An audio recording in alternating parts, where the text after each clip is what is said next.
Assalamualaikum warahmatullahi wabarakatuh. Waalaikumsalam warahmatullahi Waalaikumsalam wabarakatuh. warahmatullahi wabarakatuh. Alhamdulillahirabbil alamin wa bihi nasta'in ala umuri dunya wadin. Wassalatu wassalamu ala asrafil anbiya'i wal mursalin wa ala alihi wa sahbihi ajmain. Amma ba'du. Alhamdulillah ibu-ibu, pada hari ini kita masih bisa Alhamdulillah ibu pada hari ini kita masih diberi nikmat sehat dan nikmat Islam untuk mengikuti kajian Niko pada hari ini. Untuk mempersingkat waktu, mari kita buka kajian Niko dengan membaca Bismillahirrahmanirrahim. Dan untuk selanjutnya kita membaca Al-Quran dengan surat apa ya hari ini? Kita lanjut kajiannya tafsir itu berarti surat Ali Imran. Oke. Sekarang ayat ke-10. 10. Nah, nanti yang kita bahas dari ayat 10 sampai dengan ayat ke-13. Ya. Oh ya, kalau gitu kita membaca Ali Imran dengan yang dibaca Ibu Eka ya, dari surat ya, Ali Imran. Ali Imran ayat 10 sampai ayat 10 sampai 13. Oh, ayat 10 sampai 13. Ya. Monggo Ibu Eka. Ini ya. A'udzubillahi minasyaitonirrajim. Innal ladzina kafaru lam tughniya anhum amwaluhum wala auladuhum minallahi syai'a. Wa ulaika hum waqudun nar. Kada bi'ali fir'auna wallazina min qablihim kazzabu biayatina fa akhadahumullahu bidzunubihim wallahu syadidul iqab.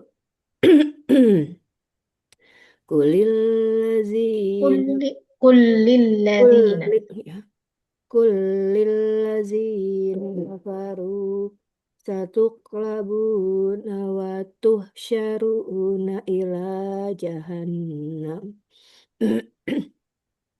wa bi'sal mihad. Qad kana lakum ayatum fi'atainil taqata fi'atun tuqatilu fi sabilillahi wa ukhra kafiratu yarawnahum mislaihim ra'yal ain. Wallahu yuwayyidu bin nasrihi miyasha. Inna fi dzalika la ibratan li ulil absar. Maaf suaranya. Iya, terima kasih Bu Eka yang sudah membaca surat Ali Imran. Semoga yang membaca dan yang mendengarkan mendapatkan pahala dari Allah Subhanahu wa taala. Untuk selanjutnya mari kita lanjutkan kajian kita pada hari ini. Monggo Umi. Baik, jazakumullah khairan katsira Bu Nila, Bu Eka mengawali pertemuan kita di pagi hari ini. Bismillahirrahmanirrahim.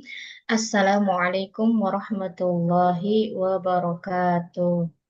Waalaikumsalam warahmatullahi wabarakatuh. Innal hamdalillah nahmaduhu wa nasta'inuhu wa nastahdi wa na'udzu billahi min syururi anfusina wa min sayyiati a'malina.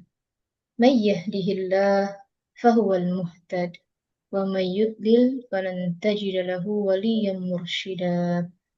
Allahumma salli wa sallim wa barik ala habibina wa syafi'ina wa maulana Muhammad sallallahu alaihi wasallam.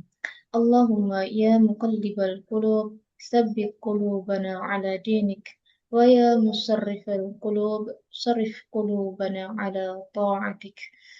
Alhamdulillah di pagi hari ini Allah karuniakan kita sehat walafiat, dikaruniakan kesempatan yang kesekian kalinya nikmat Allah nempel selalu kepada kita ibu-ibu sampai kita bingung ya mau nyebut nikmat mana lagi yang hilang gitu ya nggak ada semuanya selalu bertambah.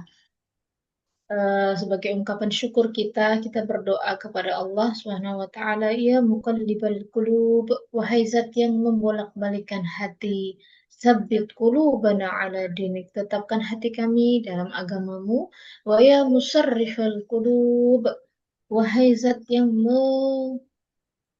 menggerakkan atau mengganti sama membolak-balikan hati juga, ya ungkapan musarrif menggantikan atau tergantikan.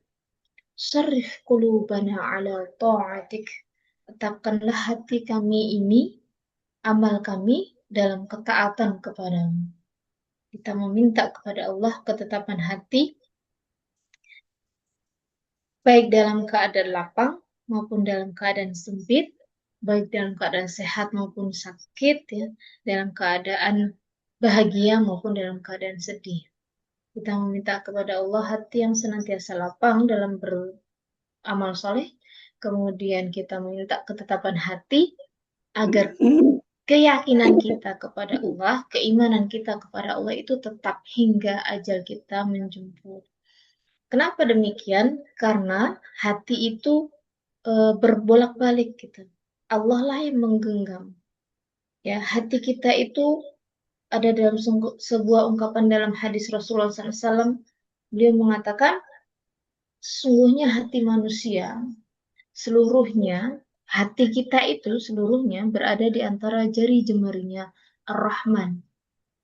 Ya, maka Allah menghendaki, ya, maka Allah itu membolak-balikkan ketika menghendaki, ya, dengan sangat mudah, ya. Jadi hati kita itu di antara diibaratkan di antara jari jemarinya Allah. Jadi mudah sekali kalau kita ngebayangin kita dulu zaman dulu gitu ya puter radio gitu ya ada puterannya muter gitu ya. Jadi hati kita itu kayak putaran itu. Kalau Allah menghendaki digeser ke kanan ya akan ke kanan. Kalau menghendaki digeser ke kiri ya akan digeser ke kiri. Demikianlah posisi hati kita. Oleh karena itu kita minta kepada Allah karena yang menggenggamnya Allah, yang mengendalikannya Allah, kita minta kepada Maha Pengendalinya agar hati kita ini tetap istiqomah dalam kebaikan, istiqomah ngaji, istiqomah baca Quran, istiqomah bersedekah dan apapun yang kita lakukan itu senantiasa Allah ridho di situ. Termasuk kita ini ya halakoh pagi ini kita masanya juga lumayan panjang gitu. Pastinya orang punya rasa bosan, pastinya orang punya keinginan untuk apa sih yang lain gitu, apa yang berbeda gitu. Nah, bagaimana kita mengelola hati kita agar ya bisikan di mana kita tuh ini suatu yang rutin gitu ya rutinitas tuh membosankan gimana caranya kita kembalikan bahwa kita berkumpulnya kita di sini adalah karena ketaatan kepada Allah taatannya yang mana nah, kita menuntut ilmu kita belajar itu perintah Allah Subhanahu wa taala ketaatan mana lagi yang mau kita jadikan alasan supaya kita ini tetap istiqomah di sini cari kita temukan masing-masing orang punya alasannya selain kita talabul ilmi. Jadi mengingatkan kita semua bahwa ketika kita bosan dengan sebuah rutinitas dan rutinitas itu adalah kebaikan, maka kita harus cari fokusnya kita apa, alasan kita ada di sini apa gitu. Sehingga bosannya kita itu bisa tertepis itu bisa kita ganti dengan kelanjutan untuk terus mengamalkan perbuatan baik itu. Termasuk juga sholat pun demikian. Pasti akan ada rasa bosan gitu. Ibu-ibu ngaji, habis sholat itu dikir dan seterusnya, ada rasa bosannya. Nah, gimana caranya supaya itu tidak bosan? Maka ada tips-tipsnya. Di antara misalnya gini, ibu setiap hari sholat tahajud. Sholat tahajud itu kalau rutin kadang kita juga ada rasa bosannya. Gimana caranya? Oh, yang biasanya 4 rakaat boleh kok kita kurangi 2, boleh kita selingi dengan ini, boleh kita ganti dengan ini dan seterusnya gitu. Supaya tidak bosan. Nah, kalau kok begini, gimana nih? Nih biar nggak bosan. Oke, kita ganti materinya. Atau nanti ibu pengen, nih kita sekali-kali bahas tentang ini, boleh kita ganti. Atau kapan nih kita mau apa mau rihlah gitu ya? Kapan kita mau jalan-jalan gitu? Likonya offline gitu. Pergi kemana? Pergi kemana? Kalau tadi saya sapa ibu 3-4 hari buat yang masih bekerja itu long weekend. Nah, ibu kan semua udah long, udah panjang gitu long. Ayo gitu kalau misalnya mau bikin acara di luar gitu ya, khusus liko kita gitu ya, nggak seluruh anggota Forkis. Ayo gitu, kita mau kemana gitu untuk menghilangkan kebosanan kita, gitu ya Bu ya. Itu sedikit mukadimah ya, mengingatkan sama-sama bahwa ada rasa bosan, ada rasa pengen ada sesuatu yang berbeda lah ya dengan aktivitas kita. Karena tadi, nah ya memang natural banget gitu kita punya rasa bosan itu. Nah, di antaranya kalau kita masih online begini ya kita minta sama Allah ya muqallibal qulub tsabbit qulubana ala dinik wa ya musarrifal qulub sarrif qulubana ala taatik. Baik, untuk selanjutnya ya tadi kita belum ucapkan basmalah, mari kita berbasmalah agar kumpulnya kita ini menjadi bagian untuk mendapatkan rahmat dari Allah Subhanahu wa taala. Bismillahirrahmanirrahim. Kita langsung ke kajian kita dulu ya, Ibu-ibu. Sudah diawali tadi surah Ali Imran ayat ke-10. Nah, hari ini saya lanjut, kalau di pertemuan sebelumnya kan kita bahasnya ayat ke-8, 9. Kemudian back ke ayat 1 sampai dengan 4 kalau tidak salah. Kemudian lanjut ayat bawahnya. Nah, sekarang kita sampai ayat ke-10. Kalau kita review dulu nih pembahasan di surat Ali Imran itu kan dimulai dengan orang-orang kafir yang tidak mau taat kepada Allah, kemudian orang-orang kafir yang meragukan ajarannya Rasulullah Shallallahu Alaihi Wasallam. Kemudian kita belajar dari kisah keraguannya mereka itu dengan Rabbana la tuzigh qulubana ba'da idh hadaitana. Nah, ini kajian yang sudah kita bahas di kurang lebih 3 atau 4 pekan yang lalu, kaitannya dengan tadi doa kita ya muqallibal qulub tsabbit qulubana ala dinik. Nah, sekarang di ayat ke-10 itu ngebahas lagi tentang kurang lebih ini ya, karakternya orang-orang kafir dan sikap mereka, ya, karakter sikap mereka itu ketika Rasulullah itu terus-menerus mendakwahi mereka. Kita lihat nanti di ayat ke-10, 11, 12, ke-13. Innalladzina kafaru. Sesungguhnya orang-orang yang kafir itu lan tughniya anhum amwaluhum tidak. Nah, kalau dalam bahasa Arab itu Bu ada kata lan. Lan itu artinya tidak akan pernah. Tughniya membuat dia kaya. Membuat kaya di sini maknanya menguntungkan, bisa juga bermakna memberi manfaat atau apalagi ya, lantung ya, tidak menguntungkan, tidak memberi manfaat, kemudian tidak membuat mereka kaya gitu ya. Apa yang tidak membuat mereka untung, membuat mereka kaya, kemudian tidak memberi manfaat itu? Amwalahum, harta mereka. Harta mereka itu tidak akan membawa manfaat apapun. Sekali lagi, kekayaan orang kafir itu tidak akan memberi manfaat apa-apa bagi mereka. Di mana? Di dunianya, dalam kesehariannya, wal akhirah, dalam kehidupan akhiratnya. Ternyata selain hartanya juga nggak manfaat.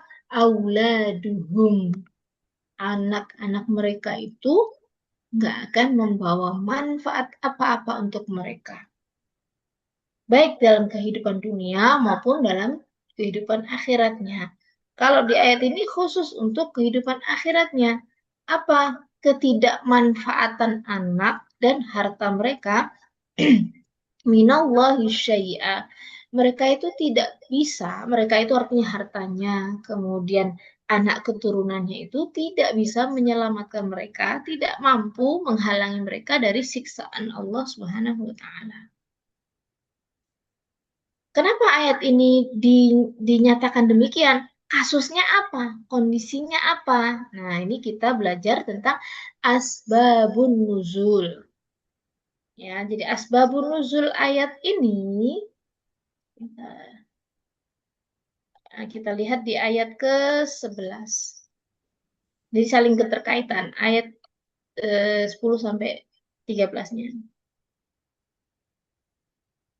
Di ayat 11-nya itu digambarkan dulu biar kita tahu nih kenapa harta anak itu tidak membawa manfaat apa-apa bagi orang kafir. Kada bi ali Fir'aun. Allah menceritakan dulu nih keadaannya orang kafir, ya. Kita ngebayangin dulu ya, karena nanti kalau ibu ngaji begini kan mau dipraktekin dalam keseharian. Apa apa sebabnya dulu gitu. Nah, maka kita bayangkan selalu ketika belajar tafsir itu kita ngebayangin ayat ini turun kepada Rasulullah. Rasulullah disampaikan nih, tidak akan manfaat tuh harta lalu anak orang-orang kafir dalam menyelamatkan mereka dari azab Allah. Kemudian dimisalkan lagi di ayat 11 ini keadaan orang-orang kafir. Oh, berarti orang kafir Quraisy pada saat itu. Yang bayangin ya, ayatnya turun di masa Rasulullah. Orang Quraisy itu permisalannya mereka ketika tidak beriman, kafir. Kafir itu artinya tertutup, tertutup semua dia dari hidayah Allah. Nah, keadaan mereka itu sama dengan kaumnya Fir'aun dan orang-orang yang sebelumnya disebutkan di ayat 11 ini. Kada bi ali Fir'aun, anak keturunannya Fir'aun, walladzina min qablihim, dan orang-orang setelahnya. Kenapa mereka? Kadzabu, kadzabu bi ayatina. Kadzabu. Nah, ini sama dengan kajian kita sebelumnya. Nazzala. Masih ingat huruf kalau ada tasydidnya? Kata kerja ketika ada tasydidnya itu apa? Berulang, Iya, berkali-kali. berulang-ulang, bolak-balik. Apa yang mereka lakukan? Kadzib. Kadzib itu mendustakan. Dustain lagi. Kadang ngerasa ngebenerin. Karena tiba-tiba dusta lagi. Dia nggak jujur lagi. Dia dustakan lagi itu petunjuk. Terus begitu yang dilakukan oleh orang-orang kafir. Itulah yang dilakukan oleh pengikutnya Fir'aun, keluarganya Fir'aun, dan orang-orang sebelumnya. Artinya kepada orang-orang yang hidup di masa sebelum Nabi Musa pun demikian. Kadzabu bi ayatina. Mereka mendustakan ayat-ayat kami. Fa'akhadzahumullahu bidzunubihim. Karena itu Allah menyiksa mereka disebabkan oleh dosa-dosa mereka. Jadi kalau ada orang sekarang, sebentar nih, kita lihat ke ayatnya ketika turun pada Rasulullah, mereka itu keadaannya kalau kafir ya sama kayak Fir'aun dan orang sebelumnya. Mereka, Fir'aun dan orang-orang sebelum mereka ketika mendustakan agama Allah, mereka itu diazab oleh Allah, mendapatkan siksa karena dosa mereka. Berarti sama. Ya, sunnatullahnya akan begitu. Baik masanya Fir'aun dan orang sebelumnya atau masa Rasulullah, dan berarti karena Al-Quran itu berlaku hingga akhir zaman, berlaku juga untuk kondisi ini akan berlaku juga untuk Masa sekarang. iya, umat sekarang. Ketika mereka kufur, mereka mengkafirkan ayat-ayat Allah, maka akan berlaku juga azabnya Allah. Wallahu syadidul iqab. Sampai ditekankan dengan ungkapan ini. Allah itu syadid. Syadid itu keras banget. Iqab itu balasannya atau siksaannya atau hukumannya. Jadi digambarkan betapa kedustaan orang, siapapun itu, dari masa dulu sampai sekarang, kalau dia mendustakan ayat-ayat Allah, maka ancamannya itu, balasannya Allah itu keras. Bisa berupa azab, kalau umat terdahulu dengan azab, kalau umat sekarang itu istidrajnya itu panjang. Bahkan kita kadang nggak ngerasain bahwa itu sebuah istidraj. Kemudian lagi kita lihat, nah mau tahu nih asbabun nuzulnya, kenapa Allah turunkan. Qul lilladzina kafaru. Katakanlah wahai Muhammad kepada orang-orang kafir, satu gelabuna, kamu pasti akan dikalahkan di dunia ini. Wa tuhsyaruna ila jahannam, dan kamu semua akan dikumpulkan, digiring kepada neraka jahannam, wa bi'sal mihad, dan itu adalah seburuk-buruk tempat. Masih belum kita pahami terjemahan ayat ini karena kita belum tahu asbabun nuzulnya. Kita lihat di ayat ke-13. Sesungguhnya telah ada qad kana lakum ayah. Ayat di sini artinya tanda. Fi fi'atainil taqata. Segolongan dua golongan yang telah bertemu atau bertempur. Oh, ini bicara tentang perang. Inilah menjadi asbab atau sebab turunnya ayat ini. Ada dua golongan yang saling bertemu dalam medan pertempuran. Fi'atun tuqatilu fi sabilillah. Satu golongan berperang di jalan Allah karena Allah, membela agama Allah. Wa ukhra kafirah, dan yang lainnya kufur. Jadi dua golongan, satunya beriman kepada Allah, satunya orang-orang kafir. Apakah ini? Ini adalah kisah perang Badar. Nah, nanti kita belajar dari sini, Bu. Perang Badar itu tidak hanya sekedar mengajarkan kepada orang yang beriman di masanya Rasulullah, namun bagi kita selalu ada cerita baru, selalu ada ilmu baru tentang perang Badar. Perang Badar itu perang pertamanya kaum muslimin melawan orang-orang Quraisy. Penyebabnya tahu Ibu kenapa ada perang itu? Enggak tahu. Ada yang pernah ikut kajiannya? Kenapa ada perang Badar? Ada yang tahu? Saya nggak tahu. Sebabnya, monggo. Kok orang Islam itu disuruh perang? Nah itu biar nggak salah persepsi nih. Perang pertamanya kaum muslimin. Perang Badar itu bulan Ramadan. Nah, sering kan diucapkan atau disampaikan pada khutbah Ramadan biasanya. Kaum muslimin itu waktu Ramadan itu perang kuat gitu. Perang pertamanya adalah perang Badar. Itu kondisi di mana puasa tapi perang. Kok bisa? Tanya baru puasa jam 8, jam 9 lemes gitu. Tapi kaum muslimin perang gitu.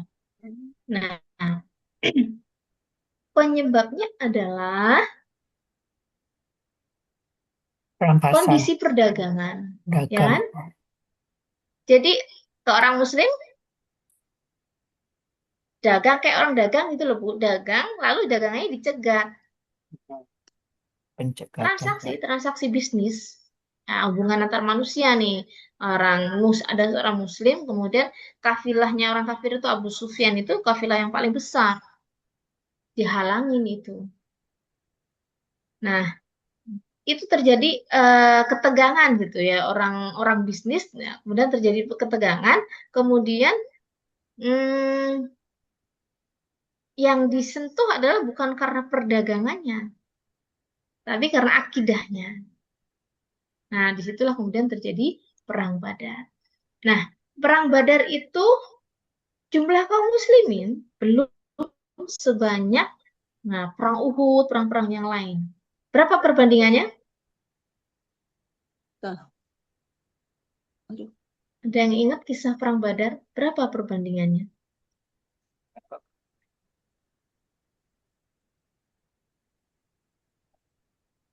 Nih, kisah perang Badar itu mengajarkan kepada 1.000 kita orang. berapa, Bu? 1.000. 1.000 miliknya Kafir. Musuh. orang kafir. Kafir 1 bagi 1.000. Orang muslimnya berapa? Cuma Lupa. puluhan ya kalau nggak salah ya. 300. Nah, Lupa. ini perbandingannya ya. Nanti 700. kita bisa pakai untuk 100. keseharian kita. Artinya kita belajar mentadaburi ayat ini tentang kisah perang Badar. Nanti kita bisa pakai sekali lagi ketika kita menghadapi permasalahan. Perang Badar itu kan versusnya ini Muslim dengan kafir karena tadi permasalahan bisnis. Jangan. Jumlah kaum muslimin itu segini, Berarti sepertiga. 313. Gitu. Ada yang riwayat mengatakan ada jumlahnya 300. Kemudian orang kafir itu segini. 300. Berarti kan di 1:3 ya.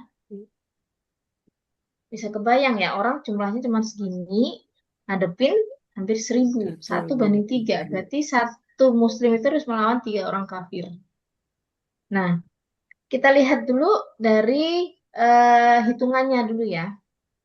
Satu, kaum muslimin itu anggota yang paling banyak dalam perang ini, Ibu lihat nih. Ada kaum muhajirin. Orang muhajirin itu siapa, Bu? Muhajirin itu siapa? Yang berhijrah. Berarti siapa tuh? Orang-orang muslim dari Mekah. Makkah kan, yang hijrah ikut Nabi SAW. Nah, mereka hijrah ke Madinah. Jadi perang ini kan kaum muslim udah hijrah gitu. Mereka tinggal di Madinah. Yang ikut berperang dari kaum muslimin itu jumlahnya hanya 77 orang dari 313 itu. Berarti yang dominan siapa? Orang Ansor. Sor. Orang Ansor berarti kaum muslimin yang Tetap di situ. dari Makkah atau Madinah? Madinah. Dari Madinah. Oke, logis dong karena penduduk aslinya yang paling banyak ditempati kaum muslimin pada saat itu adalah Madinah.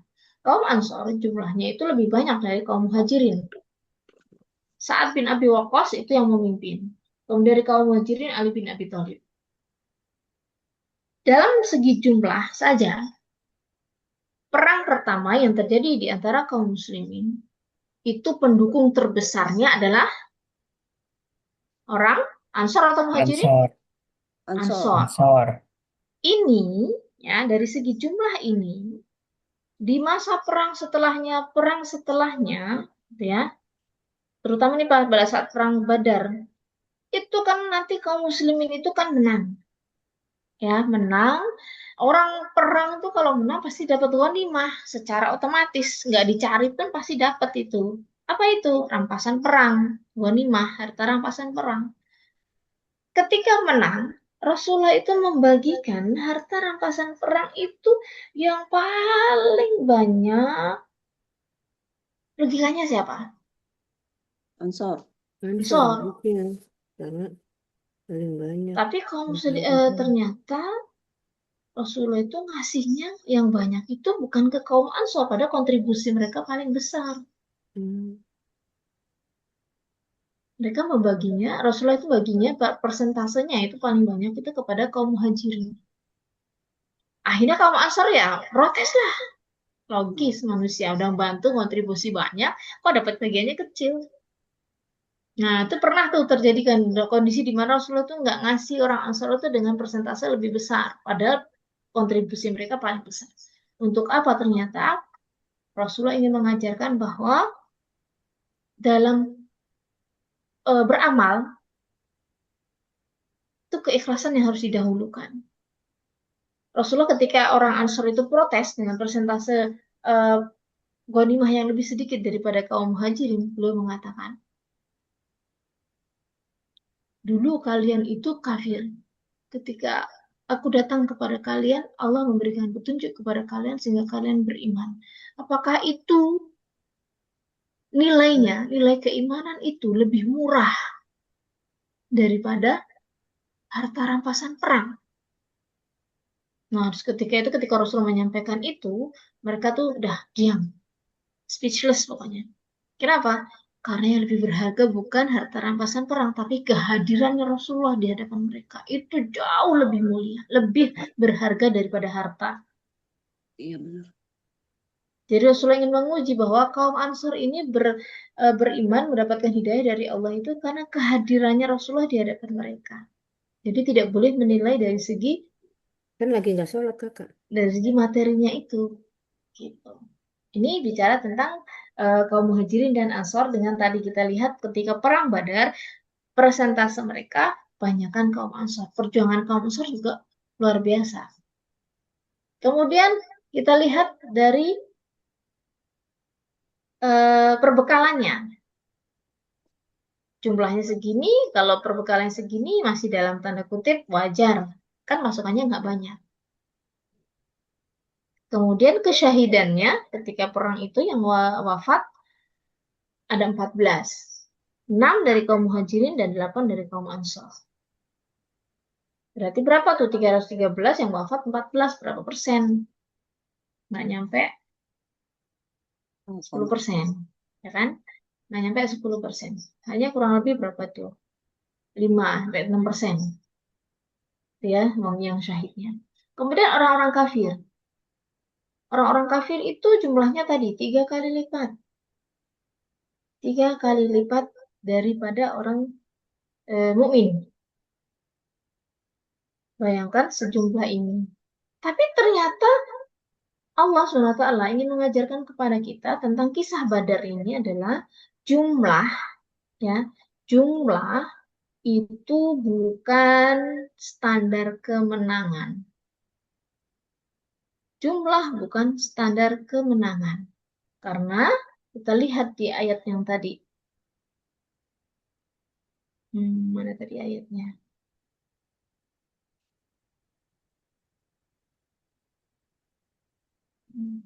Tadi ayatnya sebentar, saya tutup share screen.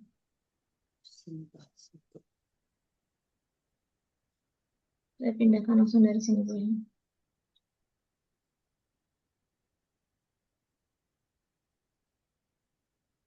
Ibnut. Ayat ke-13 boleh dibacakan tadi terjemahannya apa, Bu? 13. Sungguh telah ada 13. Ayat Sungguh ke-13 telah ya. ada tanda bagi kamu pada dua golongan yang berhadap-hadapan. Satu golongan berperang di jalan Allah dan yang lain golongan kafir yang melihat dengan mata kepala bahwa mereka golongan muslim 2 kali lipat mereka.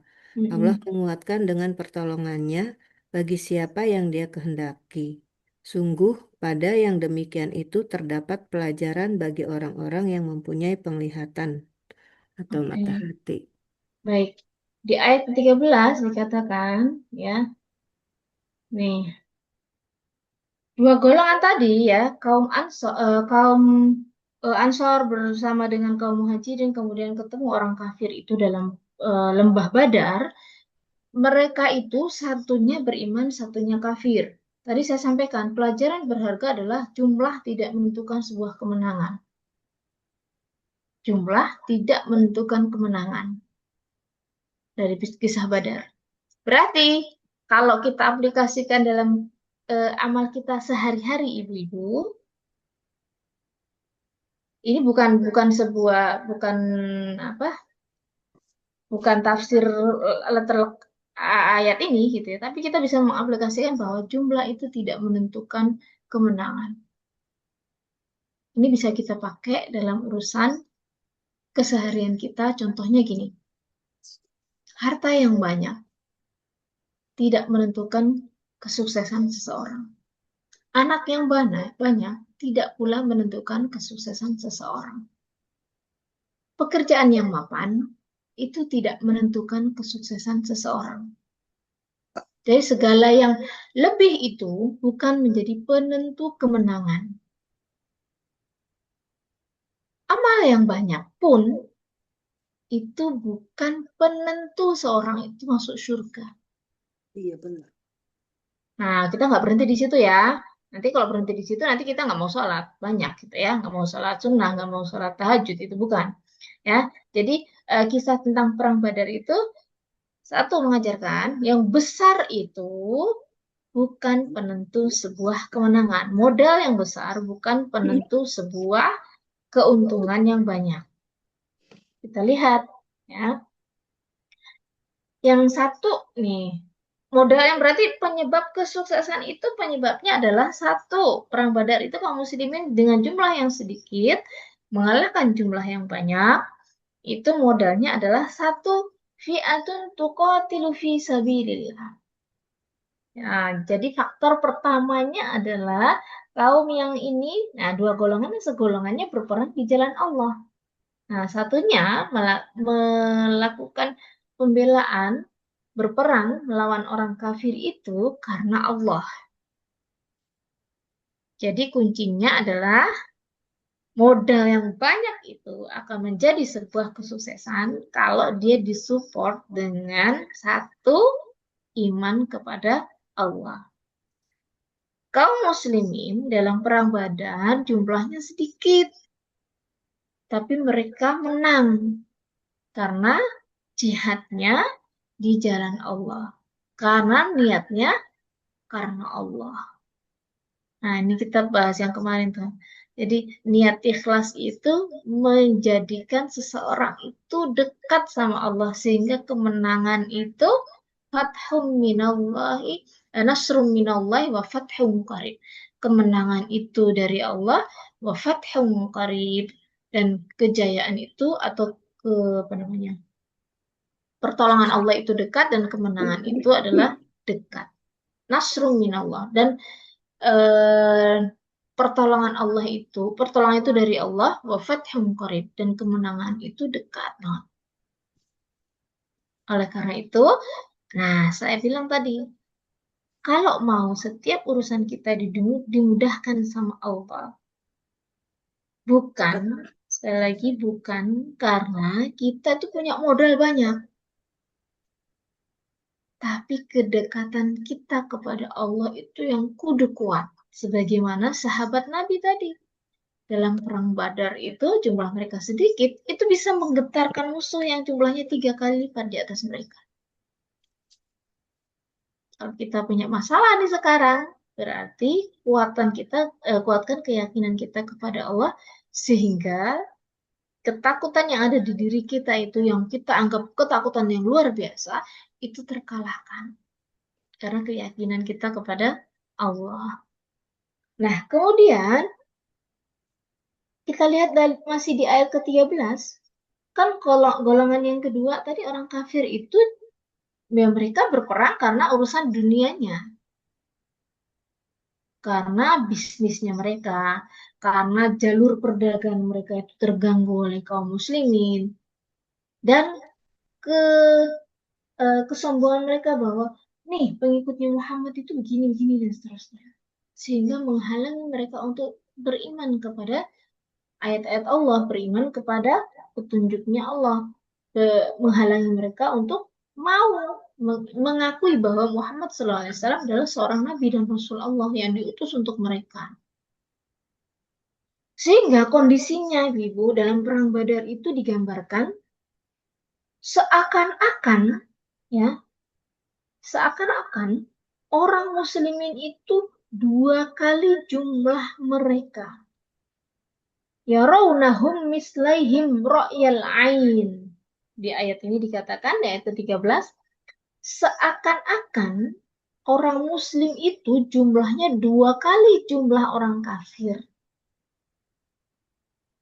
Jadi kemenangan atau pertolongan yang Allah berikan kepada orang yang beriman kepada Allah itu dilihat oleh orang kafir itu kekuatannya 2 kali lipat, sehingga mereka itu gentar, sehingga mereka itu takut. Nah, kalau kita sekali lagi, kalau kita membaca ayat ini hanya berdasarkan ketika ayat ini turun dalam perang Badar, kita seolah-olah jauh. Buat apa sih belajar ini? Kan gitu. Makanya kita aplikasikan dalam keseharian kita tadi contohnya. Ya, modal yang banyak itu tidak menjadikan kita sukses selama kita tidak beriman kepada Allah. Sholat kita yang jumlah rakaatnya banyak, waktunya banyak, itu tidak akan membawa manfaat untuk kita ketika kita melaksanakannya hanya asal. Tapi keimanan kita, kemudian niatan kita itu tidak kuat. Keikhlasan kita itu kecil. Gitu. Nah, wallahu yu'ayyidu binasrihi man yasha. Allah menguatkan dengan bantuannya siapa yang dikehendakinya. Kalau saya sampaikan tadi ya, kita ngaji ayat ini, modal yang banyak tidak selalu menjadi faktor kesuksesan kita. Ayat ini menjadi pengingat bahwa kemudian ketika kita bermodal kecil, bukan berarti kita pasti sukses. Enggak juga. Ini kok ketidakpastian? Bukan ketidakpastian. Artinya ayat ini mengajarkan kita untuk selalu bergantung kepada Allah. Karena Allah mengatakan, Allah menguatkan dengan bantuannya siapa yang dikehendaki. Siapa yang dikehendaki? Pertanyaannya kan begitu. Maka kita berharap apa yang kita usahakan dalam amal kita, dalam keseharian kita, itu dikehendaki oleh Allah. Allah ridho di situ. Allah berkehendak di situ berarti Allah ridho dengan kita. Dulu ketika perang Badar ini berkecamuk, kaum muslimin itu sudah Allah Rasulullah SAW ajak mereka untuk dalam melawan orang kufar itu, yang modalnya hanya mereka diseru oleh Nabi Muhammad ikut, pokoknya taat, sami'na wa ata'na. Sudah tidak ada lagi ambil-ambil nanti dapat harta rampasan perang, nanti begini, nanti begini. Tidak ada. Mereka adalah sami'na wa ata'na. Kami dengar, wahai Rasulullah, dan kami taat. Ketika diseru untuk berperang, ya mereka berperang. Sehingga kemenangan itu mereka dapatkan. Gitu. Nah, ternyata dengan mereka sami'na wa ata'na itu, maka kemenangan itu mereka dapatkan. Jadi kalau sekarang kita ini saya takut begini begini. Saya takut kalau misalnya maaf, kalau dulu saya ya, ketika saya berhijab, itu orang tua saya bilang, nanti kamu jodoh kamu susah ini gitu kan ya. Zaman dulu gitu ya, orang berhijab itu sulit gitu. Karena tantangannya masyarakatnya ya komennya macam-macam gitu kan ya. Tapi ketika kita yakin dengan itu, ternyata Allah bukakan jalan-jalan kita. Allah bukakan jalan kemudahan, Allah pertemukan kita dengan orang-orang baik, kemudian Allah mudahkan rezeki kita, ya banyak gitu ya. Nah sekarang kalau ibu-ibu dan saya sekarang menghadapi permasalahan yang rasanya pelik ya, susah gitu ya, tidak tahu jalan keluarnya seperti apa. Kuncinya berarti apa, Bu? Beriman pada Allah. Kuncinya apa? Semakin mendekatkan Iya, kepada Allah. kuatkan keyakinan kita kepada Allah. Yang bikin kita sulit itu karena memang tadi hati itu. Iya, betul. Nah, kekhawatiran kita jauh lebih besar dari yang seharusnya. Sebenarnya nggak kenapa-napa gitu. Betul. Tapi kekhawatiran kita itu menutupi keyakinan kita. Perang Badar mengajarkan kita hal itu. Beda dengan, Ibu Ki ingat kisah perang Uhud? Jumlah kaum muslimin banyak. Tapi kalah. Iya, karena mereka lalai. Kenapa? Lalai. Berebut harta gonima. Karena udah silau sama dunia. Iya, lalai. Iya, Begitu dianggap aman, mereka melanggar aturan Rasulullah SAW. Nggak boleh turun ke lembah, turun dia. Habis dah. Habis. Nah, jadi kisah perang ini mengajarkan kepada kita bahwa ketaatan itu harus selalu dikuatkan dalam setiap keadaan. Jangan sampai ketaatan kita itu terkalahkan dengan silaunya urusan dunia kita. Iya, betul. Apa itu yang membuat kita silau? Banyak dalam keseharian kita. Ya. Misal, kita mau duha, tapi terkalahkan sama urusan, ya tiba-tiba masak, tiba-tiba ada ini, tiba-tiba ada ini, sampai waktu duhanya habis. Benar nggak, Bu? Kadang kita suka begitu. Kalahkan dengan dunia. Nah, makanya kan kalau sudah bisa yang nggak meninggalkan duha dan menjadikan itu sebuah rutinitas, itu kan butuh effort yang luar biasa kan? Mengalahkan apa? Mengalahkan ya tadi magernya kita, atau masaknya kita, atau urusan kita dengan tetangga yang masih bisa digeser waktunya gitu ya. Nah, kalau sudah begitu berarti nikmat yang Allah kasih itu udah luar biasa. Kita sudah bisa meluangkan waktu kita untuk duha, gitu. Sudah bisa melawan ego kita. Oh, bentar dulu ya, gitu. Kita sempatkan waktu untuk duha. Jadi itu nikmat yang Allah kasih itu sebenarnya. Disitulah sebenarnya Allah tuh nggak meninggalkan kita. Allah itu nggak menjadikan kita itu eh apa silau sama dunianya itu. Cuman kitanya kadang gitu ya, maaf sekali waktu memang kadang lalai gitu ya. Itu wajar lah. Tapi kalau lalainya panjang, nah itu jadi permasalahan.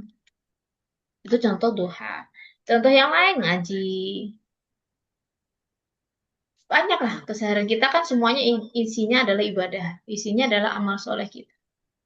Bagaimana kita memilah bahwa tadi sebanyak apapun amal soleh yang kita lakukan tidak akan membuat kita sekali lagi menjadikan semua itu membuat kita merasa punya jaminan bahwa Allah itu akan memasukkan kita ke dalam surga. Allah itu akan berikan kemenangan kepada kita. Kalau kita sendiri lupa bahwa ada hal yang lebih utama, yaitu hati yang bersih. Nah, ini kisah perang Badar. Nah, inna fi dzalika la'ibratan liulil absar.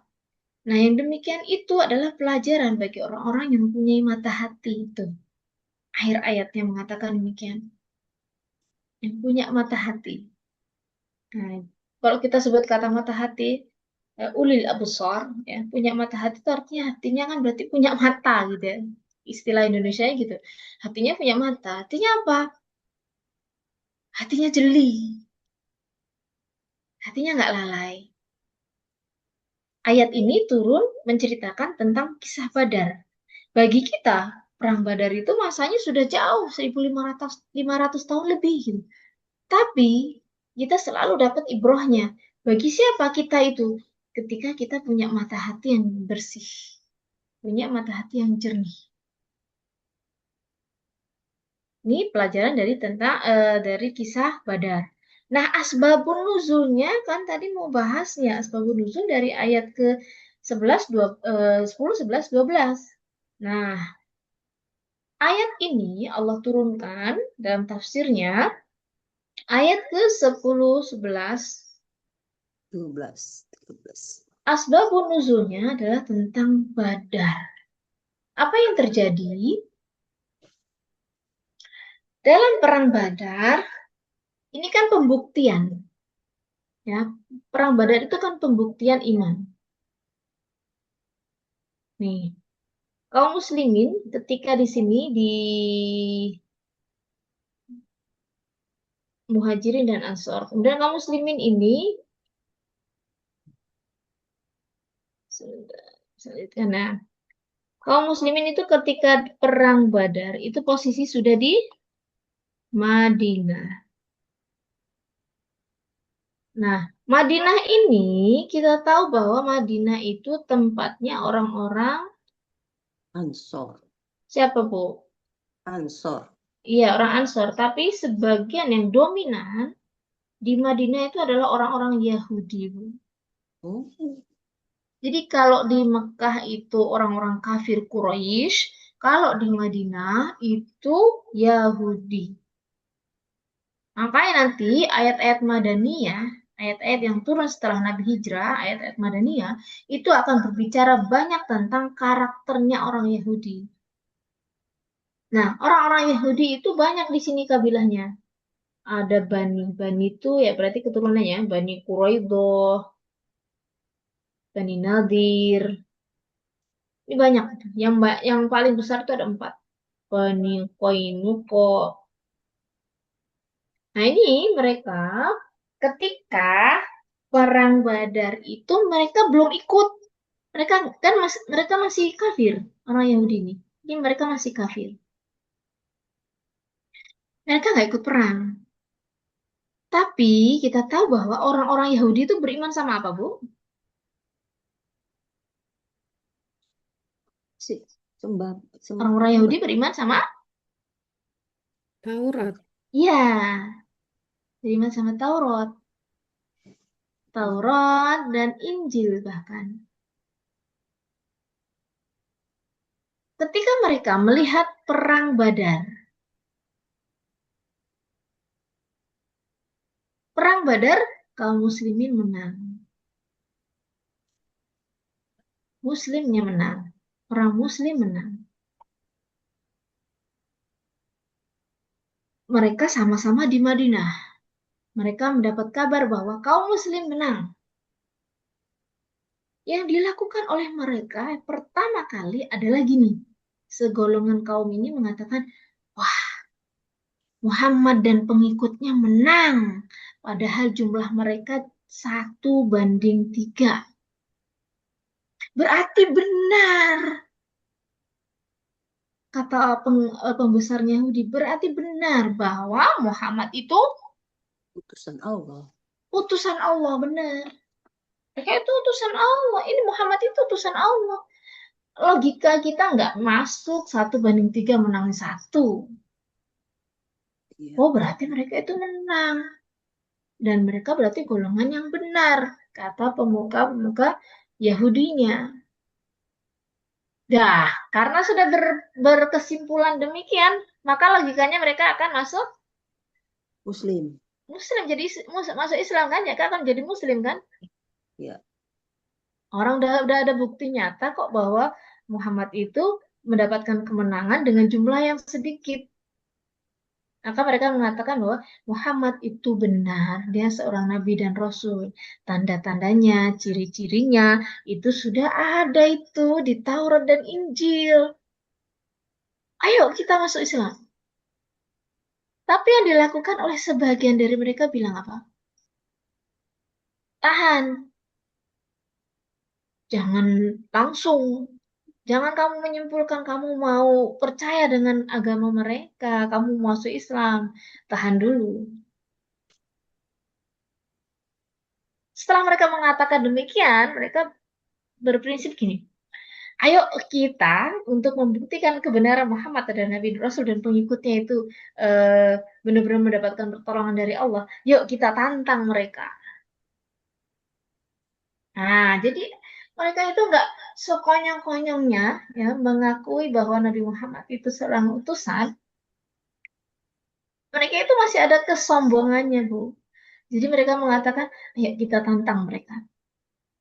Tantangannya apa? Tantangannya adalah, wahai Muhammad, kamu menang melawan orang-orang Quraisy. Kenapa kamu menang? Nah, jadi mereka tuh cari alibi dulu nih, kemenangannya itu bukan karena 1:3-nya itu, karena pasukannya Muhammad itu kuat, bukan. Mereka mengatakan demikian. Kamu menang lawan orang Quraisy, karena orang Quraisy itu nggak tahu strategi perang. Makanya kamu menang. Fisik mereka itu nggak mereka persiapkan untuk perang, kata orang Yahudi. Kami tahu strategi perang, dan orang-orang kami, anak keturunan kami itu, fisiknya lebih kuat, persiapannya jauh lebih matang. Berani nggak kalau kamu lawan kami? Oke. Nah, itu tantangan mereka. Untuk apa sebenarnya ucapan itu? Untuk membuktikan. Ya intinya supaya mereka nggak masuk Islam kan gitu ya. Iya, nggak ikut ke Islam gitu Iya, ya. nggak ikut Islam gitu. Mereka masih merasa bahwa orang Yahudi itu ras terkuat. Terkuat, ya, terbaik. Ya, jadi dia masih merasa umat terbaiknya di situ. Jadi kesombongan mereka tuh di situ. Maka cari alibi kaum muslimin itu menang karena musuhnya lemah. Padahal kalau kita belajar dari sejarah, orang Quraisy itu mereka punya gladiator-gladiator yang enggak ecek-ecek gitu, Bu. Pada saat itu Khalid bin Walid itu masih kafir, Bu. Ya, Khalid bin Walid itu belum masuk Islam. Dan Khalid itu gladiatornya orang Quraisy pada saat itu. Dan mereka adalah suku yang kuat gitu. Mereka biasa melakukan perjalanan jauh. Mereka biasa, ya intinya fisik mereka itu kuat. Ya biasa perang antar kabilah itu mereka biasa. Jadi ini alasannya eh tidak tidak nggak benar gitu. Cuman alibinya si Yahudi doang supaya mereka nggak masuk Islam. Nah, apakah tantangan Yahudi ini kemudian diokein gitu ya sama Nabi? Enggak. Maka turunlah ayat ini, Allah bukakan hijabnya bahwa ke orang Yahudi itu sebenarnya gitu ya. Nah, itu cuma mereka enggak biar enggak masuk Islam. Makanya dikatakan di ayat ini. Nah, tadi di ayat 10-nya. Nah, kita lihat nih. Sesungguhnya orang kafir. Orang kafir itu di sini khususan orang Yahudi Madinah. Tidak akan membawa manfaat harta mereka dan anak-anak mereka. Jadi kekayaan, kekuatan mereka, kemudian anak keturunannya yang mereka klaim bahwa mereka adalah ras terkuat itu gak akan bawa manfaat apa-apa. Gitu. Bahkan Allah katakan harta sama anak mereka itu adalah bahan bakarnya api neraka. Na'udzubillah min dzalik. Jadi ini Allah bukakan hijabnya bahwa dalam hati orang-orang Yahudi itu mereka itu tidak mengimani Allah sehingga disebut kafir. Lalu apa yang mereka miliki, modal yang mereka miliki, yang merasa dirinya kuat, yang merasa dirinya paling jago perang, itu tidak ada yang bisa dibenarkan. Bahkan mereka kelak akan jadi bahan bakarnya api neraka. Kemudian, nah, permisalannya disebutkan di ayat 11. Yahudi itu sama tuh kayak pengikutnya Fir'aun. Intinya kan mereka penuh dengan kecongkakan, kesombongan. Sombongan. Orang-orang sebelum mereka itu penuh dengan kesombongan. Mereka itu mendustakan ayat Allah. Nah, bicara tentang kesombongan, kemarin kita sudah bahas ya, Bu ya, di hadis ya. Masih ingat kajian kita sebelumnya tentang Hadis larangan sombong. Orang berbuat sombong. ujub dan sombong dan ujub Sombong. gitu ya. Apa kemarin intinya? Ujub atau kesombongan itu apa? Allah nggak suka itu, nggak bisa mencium bau surga deh. Ya, itu apa namanya? Sawabnya atau balasannya. Pengertian sombongnya kemarin apa? Hmm, Masih Merendahkan diri ingat sesudah pengertian sombong sikap kemarin? di mana kita merasa apa yang dimiliki oleh titipan Allah adalah lebih titipan baik dari Allah. orang lain. Nah, jadi merasa diri lebih baik. Kemudian dalam hadisnya kan batorul haq wa ghamtun nas. Batorul haq wa ghamtun nas. Jadi kaitan eh, pelajaran hadis kemarin ini korelasinya dengan sikapnya orang Yahudi tadi itu sama, kesombongan. Mulanya adalah kesombongan. Maka mereka itu Rendahan jadi hati. tadi bahan bakarnya api neraka karena surga itu tidak diberlaku untuk orang yang tinggi hati tadi, gitu ya. Nah, batarul haq wa ghamtun nas. Ujub itu atau sombong itu definisinya adalah batarul haq wa ghamtun nas. Batarul haq itu menolak kebenaran, wa ghamtun nas dan meremehkan atau merendahkan orang lain. Nah, pelajaran kita hari ini dari ayat tersebut adalah Yahudi itu punya sifat ini. Mana penolakan dia terhadap kebenaran, Bu? Yang mana tadi dari kisah perang Badar itu? Itu tidak mengakui Menolak 1:3 bahwa tadi yang itu. Iya, sedikit oke. Terus kalau lebih merendahkan kuat. orang lainnya berarti? Ya, dia nggak Dia tahu punya strategi perang. perang. Iya, Ya. itu makna kesombongannya Yahudi. Dan Yahudi, sekali lagi, itu di ayat ini identik dengan kafir. Jadi orang Yahudi itu ya orang kafir. Jadi bukan sekte lain. Kalau dalam akidah kita itu sudah dia seorang yang kafir. Nah, karakternya kekafiran itu ternyata sama dengan iblis. Dimulai dengan kesombongan.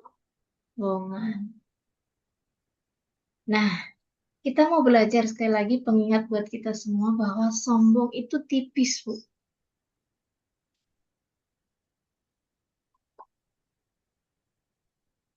Jadi kita sama-sama introspeksi ya, Bu ya. Sama-sama introspeksi. Bahwa sombong itu tipis. Sombong itu halus. Iya, betul. Sombong itu tipis, sombong itu halus. Tidak terasa. Kalau dari kisah perang Badar tadi, orang Yahudi frontal menyampaikannya. Kamu belum tahu sih, kami punya anak cucu, punya pasukan, punya kekuatan yang jauh lebih besar daripada orang-orang Quraisy. Kalau kamu melawan kami, pasti kamu kalah. Itu ungkapan mereka. Itu frontal.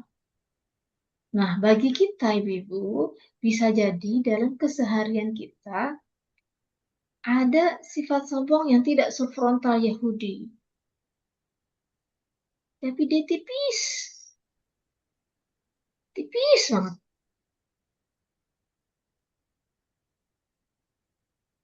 Contoh, ibu-ibu kalau sudah ketemu ibu-ibu yang diobrolin apa? Ibu-ibu nih, kita nih, kalau udah ketemu sama ras kita, apa yang diobrolin? Keluarga gibah. Biasanya sering ngobrolin apa, Bu, kita, Bu? Keluarga pasti. Apa, Bu? Karena keluarga pastinya tuh Iya, anaknya lah, apanya keluarga lah. lah, anak lah ya. Terus apa lagi? Hmm, Kalau kerjaan kan udah enggak ya. Kalau ibu-ibu udah enggak ya. ya. Oh, Nah, ini ke apa ini tuh? banyaknya ibadah, misalnya udah selesai juz anu ini ana gitu. Nah, bisa, bisa. Jadi, kesombongan itu tipis kalau kita sekarang. Kan kita bukan penguasa. Kalau Yahudi tadi frontal karena dia merasa berkuasa. Kalau kita nih biasa dengan interaksi kita dengan sesama kita dengan level yang sama, itu beti banget gitu ya. Beda tipis antara kesombongan dengan apa ya? Dengan keikhlasan. Hanya misal gini aja, tadi obrolan kita misalnya kita menceritakan tentang keluarga kita. Kalau menceritakan tentang kondisi sehat walafiat, alhamdulillah baik gitu. Tapi terkadang ada orang yang ketika menceritakan itu sebagai bentuk ujubnya dia, sebagai bentuk kesombongan dia. Wah, keluarga aku mah udah ini, udah gitu. Wah, anakku mah udah ini, udah kerja di sana, penghasilannya sekian, wah, wis macam banyak gitu ya. Jadi kesombongan itu tipis, ibu-ibu. Saya ketika mendengar ungkapan bahwa kesombongan itu tipis, tuh saya langsung mikir, ya Allah, jangan-jangan saya ngomong gini, saya menunjukkan saya merasa paling berilmu ya. Jangan-jangan kalau saya ngomong gini ada kesombongan di diri saya. Nah, kemarin itu pembahasan tentang sombong itu yang paling bisa kita rasakan adalah yang pasti merasakan adalah diri kita. Dan yang kita rasakan adalah mana itu ujub atau kesombongan, mana itu sebuah informasi. Dan bisa merasakan diri kita ketika kita mengucapkan atau menceritakan hal itu, kemudian di diri kita muncul perasaan bahwa aku paling. Nah, itulah dia ada ujub di situ. Ego kita ya, ego kita. Nah, jadi tipis, makanya kita Masya Allah boleh, enggak. Kemudian setelah kita ngobrol ini, kemudian ibu nggak ngobrol apa-apa sama orang lain, enggak gitu ya. Tapi rasa tadi loh Bu, rasa.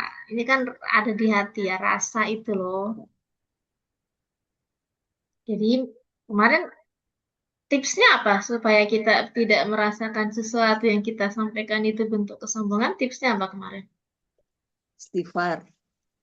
Selain itu, Aduh, ya Allah. Nggak boleh menganggap dirinya paling suci ya, dan menerima kritikan atau tidak oke. apa, tidak baper. Terlalu Atau selalu berhamdah Oh, selalu hamdalah. Selalu Syukur ya. berhamdalah atas semua nikmat, atas semua titipan yang Allah kasih. Selalu menghamdalah itu kan segala puji bagimu ya Allah. Jadi selalu mengembalikan semua nikmat yang Allah kasih itu kepada pemilik nikmat. Ya. Jadi memang nggak mudah gitu, tapi semuanya berusaha dan semua usaha itu tidak ada yang luput dari catatan Allah. Maka kita selalu berusaha semaksimal mungkin membuat diri kita itu jauh dari sifat sombong. Nah, kenapa saya bahas ini? Karena ternyata ayatnya itu ada kaitannya kisahnya Yahudi tadi. Tuh, nah nanti di ayat ke-14-nya nanti akan ada kisah detailnya lagi tuh. Ya, nih, ini kutipannya ayat ke-14-nya ya. Jadi hal yang membuat Yahudi itu terhalang atau menghalangi dirinya dari hidayah Allah adalah, nih nanti kita lihat di ayat ke-14 dan seterusnya. Ini spill-nya ya, biar nanti penasaran di pertemuan berikutnya. Oke, Ibu, sampai sini monggo ada yang mau di-sharing, saya persilakan. Istidrot.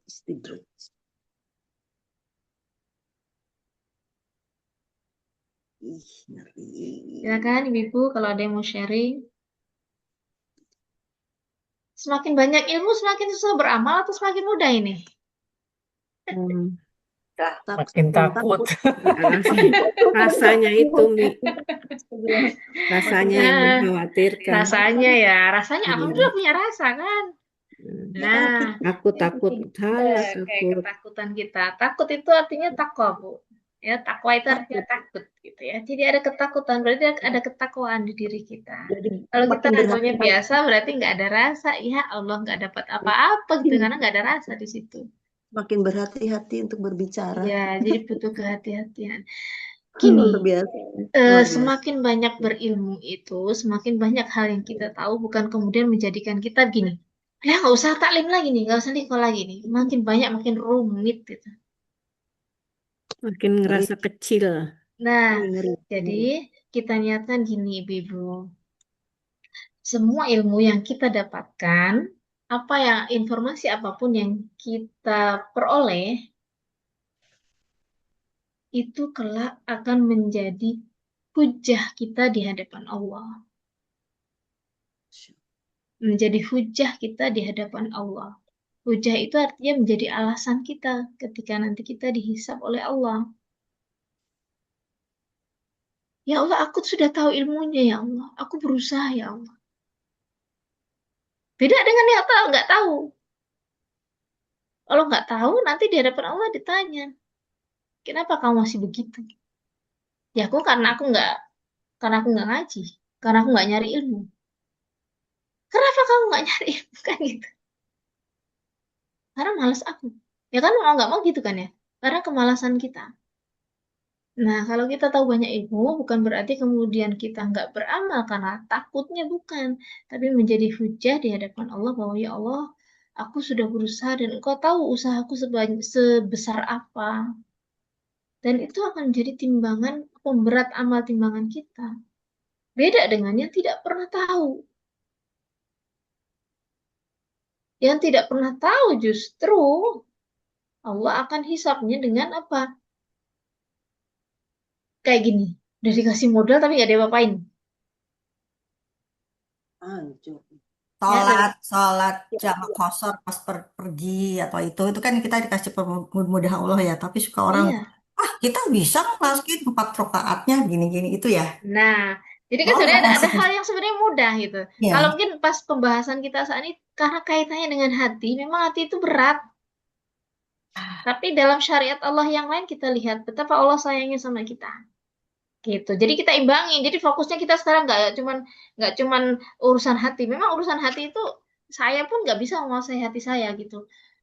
Tapi pengingat buat kita tadi poinnya adalah kehati-hatian kita dalam setiap amal. Seperti yang Bu Wati sampaikan tadi, itu adalah bentuk kasih sayang Allah. Kalau orang nggak tahu ilmunya ya, pasti kan mempersulit diri ya. Mempersulit diri gitu. Kalau perjalanan harus masih harus memperhatikan waktu sholat dia harus berhenti pada perjalanan yang jauh, Allah kasih kemudahan di situ.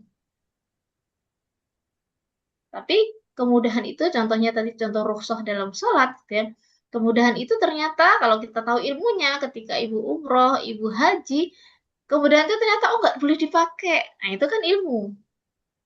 Kenapa? Karena ada yang lebih utama di situ. Sholat di Masjidil Haram itu pahala yang sekian, di Masjid Nabawi itu pahala yang sekian, sehingga rukhsah itu tidak boleh dipakai. Nanti ibu kehilangan kesempatan. Berarti kan Allah sayang di situ. Nah, kita bisa tahu dari apa? Dari ilmu kan, Dari dari ilmu. belajar kan. Nah, itu ya. Jadi sekali lagi ini pengingat buat kita untuk senantiasa ya tadi ya muqallibal qulub tsabbit Sabit qulubana qalbi ala ala dinik dinik. wa ya musarrifal qulub sarrif qulubana ala ta'atik. Kita belajar dari kisahnya Yahudi tadi yang menghalangi seseorang itu untuk iman kepada Allah adalah kesombongannya. Kita sekarang merasakan diri kita itu sudah beriman kepada Allah. Nah, tinggal bagaimana memoles semua amal soleh kita itu dengan keikhlasan. Pelan-pelan, Bu, pelan-pelan. Gitu ya. Allah melihat kok prosesnya. Allah melihat prosesnya. Beda dengan gini, udah tahu, tapi tetap aja dilabrak gitu.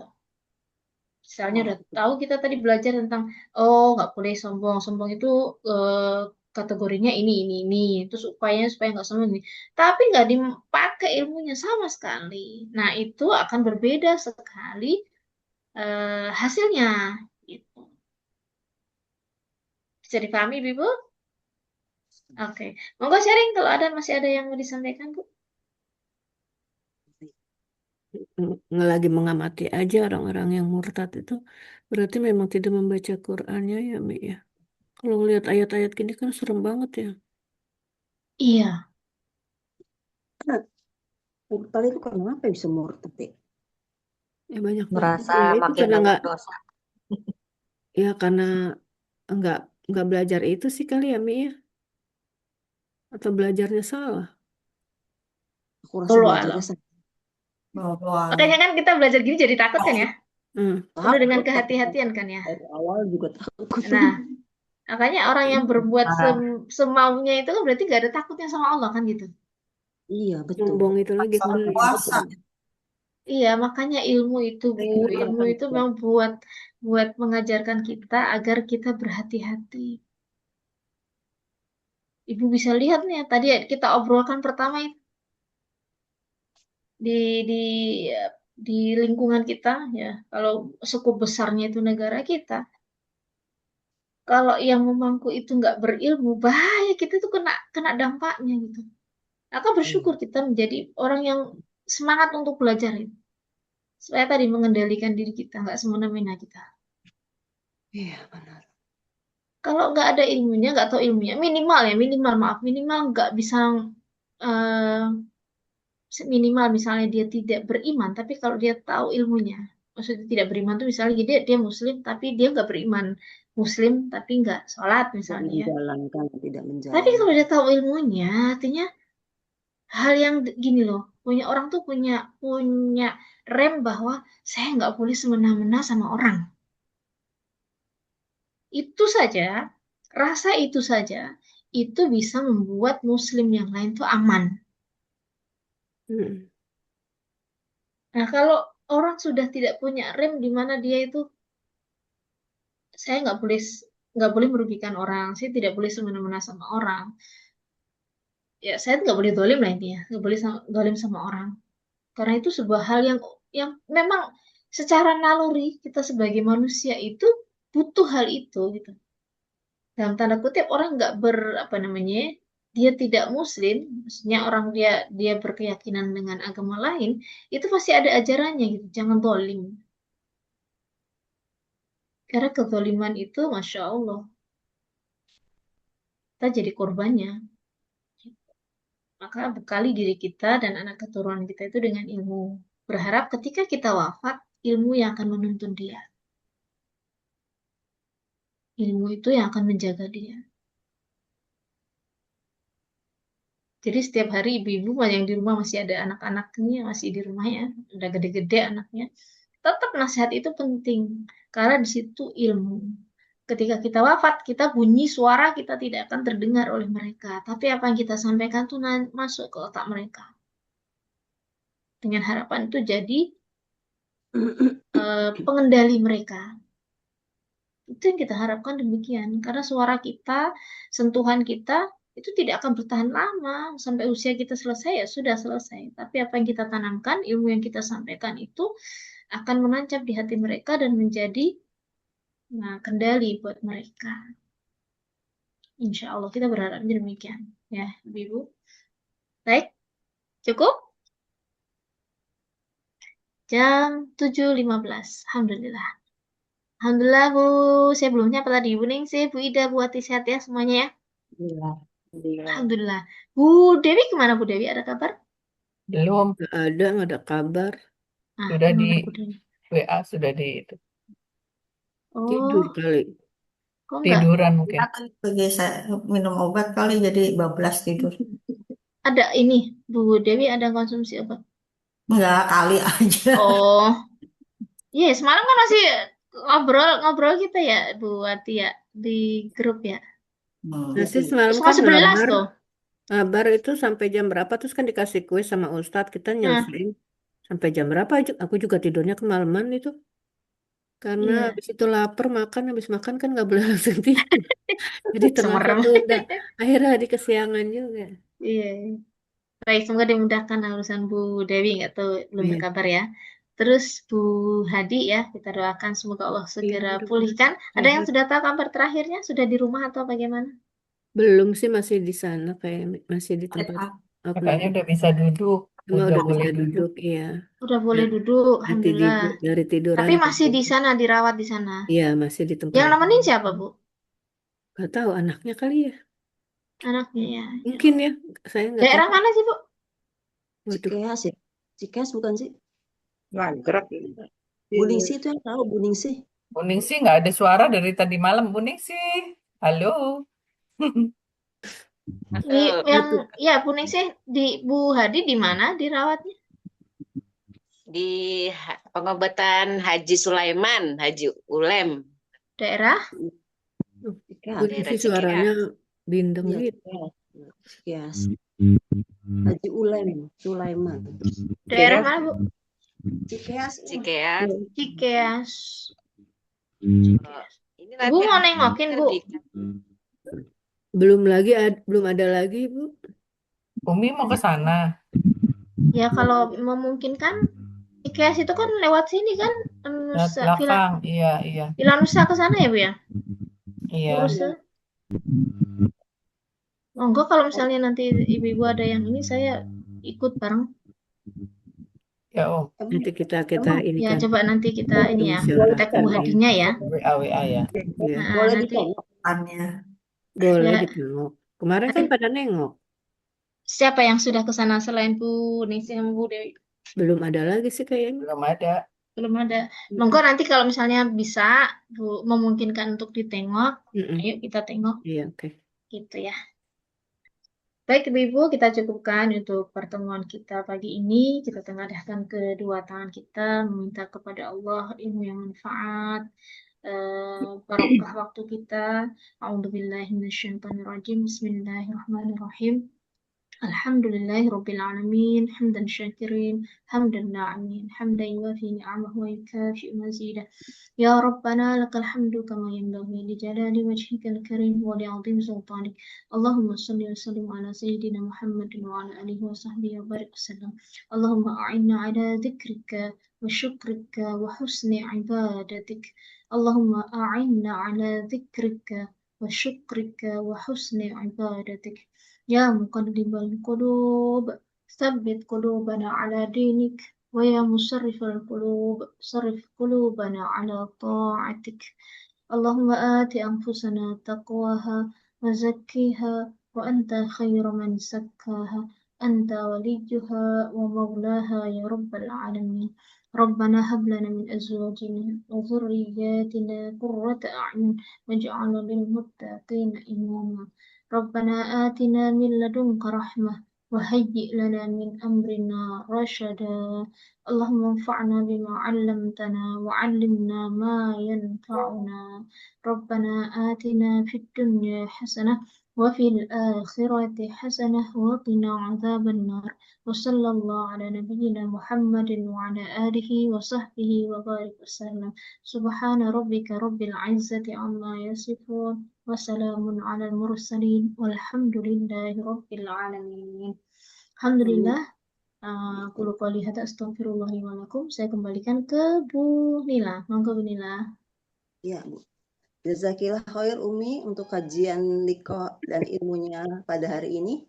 Insya Allah ilmunya sangat-sangat bermanfaat untuk kita semua yang hadir pada kajian liqa hari ini.